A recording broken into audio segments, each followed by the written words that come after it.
इतिहास में आपको इंडिजिनस कल्चर की एक जानकारी नहीं मिलेगी, लेकिन हम आपको बारीकी से देंगे एक एक जानकारी। हमारे पुरखों ने पेड़ पौधों के नाम रखा है, गवर्नमेंट ने जिस नाम को अपने पुस्तक में इतिहास में दर्ज किया है उन नामों को हमारे दादा परदादा ने पहले ही रख चुका है। हमारी जो भाषा पाना पारसी है, आपको ये बता दूं, पाना पारसी जिस संस्कृति को हम मानते हैं, सिंधु घाटी संस्कृति से सीधा संबंध हमारा है। वहाँ के जितने भी प्रमाण मिले हैं उनको आज तक पुस्तकीय पाठ्यक्रम में लागू नहीं किया गया। क्यों नहीं किया गया? क्योंकि आदिवासी के बच्चे जिस दिन जाग जाएंगे अपनी संस्कृति की बात करेंगे और ये बताएंगे कि पूरा जो इतिहास है सिंधु घाटी सभ्यता का, ये तो सिंधु घाटी सभ्यता में जो रहने वाले लोग हैं उनको आदिवासी कहकर भूखे, नंगे, असभ्य और ऐसे ऐसे लोग बना दिया गया है, जबकि सिंधु घाटी सभ्यता में रहने वाले लोग क्या गरीब थे, असभ्य थे?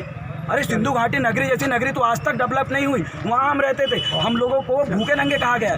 हमारे महलों में आज गोंडवाना के इतने महल आपने देखा होगा, उन महलों में रहने वाले लोग की आज जो स्थिति देखो किस कंडीशन में, और हमको लोग कहते हैं तुम गरीब थे। कोई गरीब नहीं थे।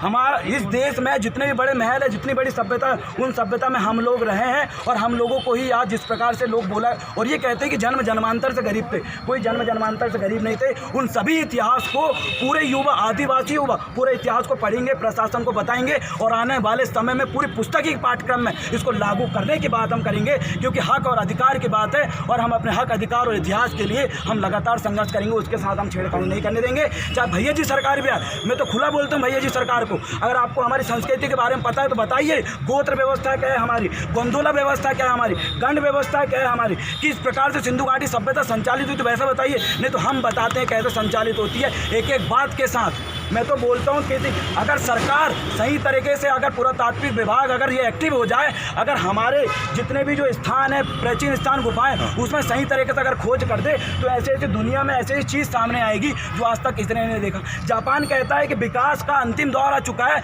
अब आगे अगर विकास होगा तो पूरा विनाश हो जाएगा, जीव जगत नष्ट हो जाएगा। इसलिए कई बार यूनाइटेड नेशन ने भी कहा है कि जो इंडिजिनस लोग हैं, जो आदिवासी लोग हैं, उनकी संस्कृति से ही पूरी जीव जगत जिंदा रहेगा और हर एक व्यक्ति जिंदा रहेगा। लेकिन आप बताइए, जिस संस्कृति से पूरे जीव जगत का संतुलन होता है उसको जानबूझ के लोग खत्म कर रहे हैं। इसमें सिर्फ हमारा घाटा नहीं है, पूरी प्रकृति का नुकसान होगा, पूरा व्यक्ति नष्ट हो जाएगा, पूरे जीव जगत नष्ट हो जाएगा। तो मैं इतना ही कहूँगा, बहुत सारी बातें हैं, इतना कहकर हम लोग यहाँ से वापस जाएंगे और माफ़ी चाहते हैं कोई अगर हमने बात गलत बोल दी हो। सभी प्रशासनिक अधिकारियों को, सभी दर्शकों को मैं यही कहेंगे, जो साक्ष्य हमारे सामने था वो है और इस बातों को आप सब लोगों तक पहुँचाए। सेवा सेवा सेवा जवाब।